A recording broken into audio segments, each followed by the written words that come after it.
요나서 첫 번째 시간입니다. 오늘은 요나서 서론을 보도록 하겠습니다. 같이 합독할 말씀은요, 요나서 4장 9절에서부터 11절 말씀입니다. 요나서 4장 9절에서부터 11절 말씀을 합독하고 오늘 요나서 서론을 보도록 하겠습니다. 그러면 자, 요나서 4장 9절부터 11절 말씀을 한 목소리로 합독하도록 하겠습니다.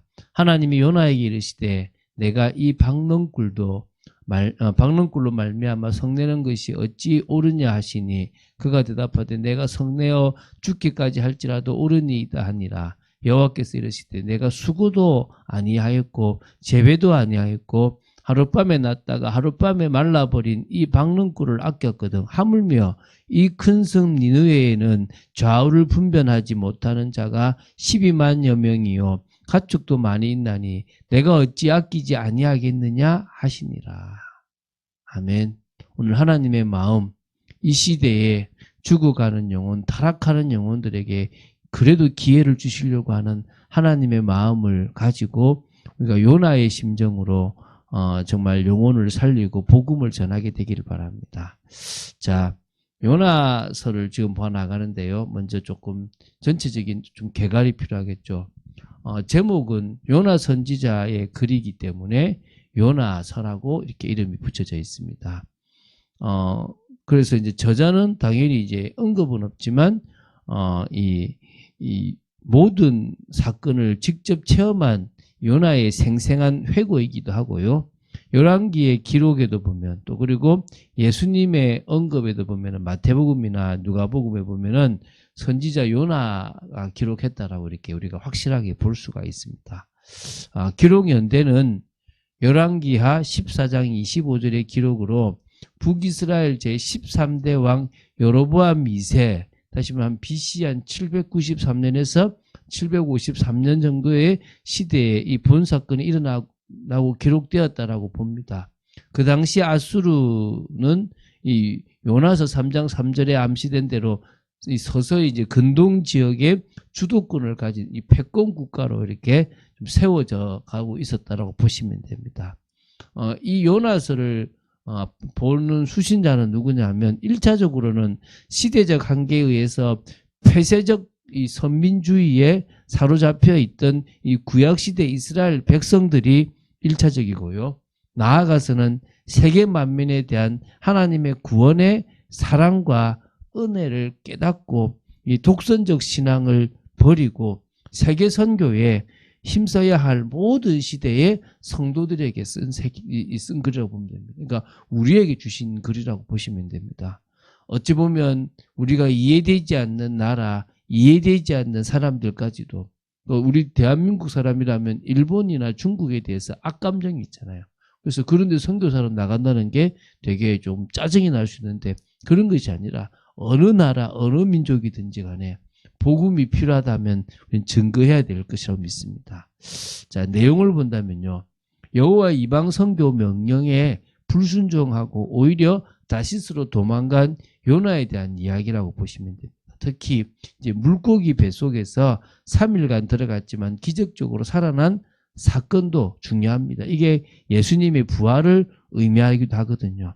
이방인은 회개하지 않을 것 같았는데 하나님의 말씀에 회개한 니느웨의 백성들의 모습과 하나님의 용서, 하나님의 이방 구원에 대하여 불평하는 요나에게 박넝꿀을 통해서 가르치시는 하나님의 인자한 모습까지도 이렇게 기록되어 있습니다. 그래서 요나서가 사실 다른 어려운 선지서들 중에서 좀 쉽고 재미있고 또 읽으면 무슨 말인지 이해가 되고 조금 어떤 한 사건 이야기 같은 거라서 되게 조금 이렇게 많이 와닿는 부분이라고 보시면 됩니다. 그래서 이 선지서는 이스라엘을 향한 심판을 경고하며 회개를 촉구하는 내용이 좀 주를 이루고 있습니다. 그런데 요나서는요, 대상이 이방 나라인 아수르의 니느웨 성의 사람들을 향하여 심판을 경고하고 회개하기를 촉구하는 그런 선지서라고 보시면 됩니다. 그래서 이방에 대한 예언을 선포한 선지서들이 있습니다. 뭐 나훔서도 그렇고 오바댜서도 그렇습니다. 하나님께서 요나에게 강권적으로 이제 명령하셨잖아요. 거기에 요나는 불순종해요. 겁도 없이.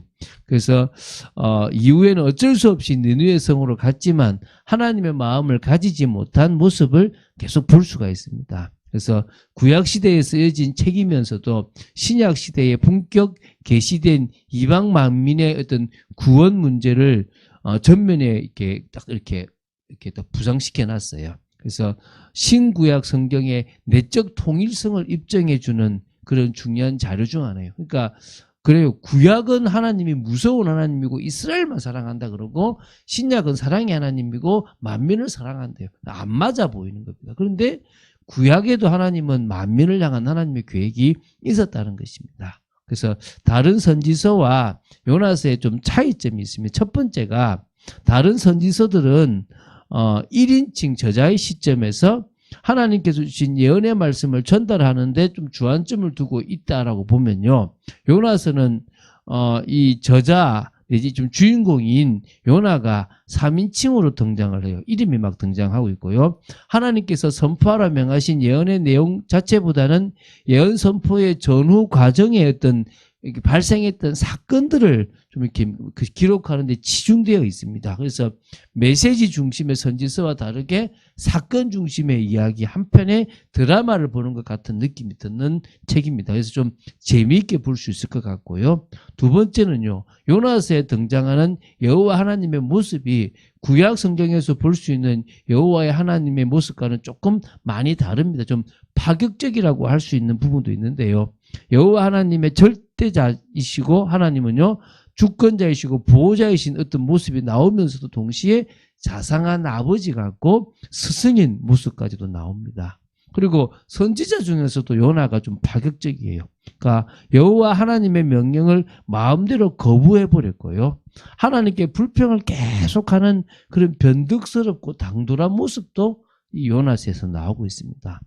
세 번째 이제 가장 독특한 좀 사실은 당신의 백성의 생존을 위협하고 있는 이방나라 아수르의 백성을 향하여 심판이 있을 것이기를 또 회개하라고 선포하는 그런 하나님의 마음, 다시 말하면 니느웨 이 백성이 이렇게 즉시로 회개했을 때 용서해 주는 그런 어떤 마음들을 이렇게 볼 수가 있어요. 그래서 하나님은 처음부터 이스라엘이라는 나라를 택하셔서 제사장 나라가 되게 해서 이방 만민을 구원하시려는 계획을 갖고 계시다고 하는 부분을 우리는 알 수 있습니다. 그래서 우리의 관심이 가족, 내가 아는 사람이 아니라 내가 모르더라도 저 이방까지도 품을 수 있는 그런 마음이 되어야 될 줄로 믿습니다.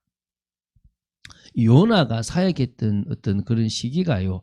엘리사 선지자가 죽은 때 곧 BC 한 798년부터 대략 한 세대 정도의 시간이 흐른 후라고 보면 돼요. 그래서 다윗과 솔로몬 시대 이후 북이스라엘의 최고의 정치 경제적 부흥기였던 여로보암 2세 재위 기간, 그래서 BC 한 793년에서 753년과 대략 일치한다고 보면 됩니다. 그래서 이 시기는 아모스와 호세아가 같이 활동하는 그 연대가 좀 겹치기도 하는데요. 먼저 요나가 나오고요. 다음으로 아모스, 그 다음에 또 뭡니까? 호세아서를 볼 수 있습니다. 그래서 우리가 이런 순서대로 조금 나갈 거라고 보시면 됩니다. 그래서 요나가 끝나면 아모스가 나오고 그리고 호세아서를 이렇게 보게 될 거예요.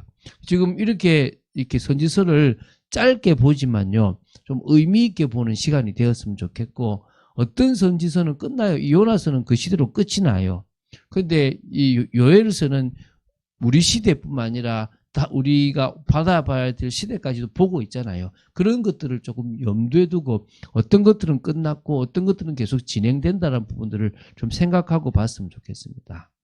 자, 요나서는 우리에게 이미 구약시대 때부터 인간을 향한 하나님의 구원과 사랑이 이스라엘 민족을 넘어서 온 세상 만민까지 포함하고 있다는 사실을 깨닫게 합니다. 그래서 하나님은 온 세상 만민의 하나님이십니다. 그래서 이 세상을 창조하신 창조주 주권자이심을 고백하거든요. 그래서 우리가 딱 갇혀있는 생각이 아니라 온 세상을 향한 그런 부분들을 좀 가져야 될 줄로 믿습니다. 이 요나서하고 나훔서가 아수르 제국을 향한 예언이라는 부분 부분에서는 공통점이 있지만 요나서는 여호와 하나님의 심판 경고의 말씀을 듣고 회개한 아수르를 향한 구원에 대한 선지서인 반면에 나훔서는 역사상 최초의 대제국으로서 하나님과 인간 앞에서 교만과 폭력을 일삼았던 아수르를 향한 여호와의 심판, 멸망을 이렇게 예언한 선지서라고 보시면 됩니다. 자, 내용 구조는요.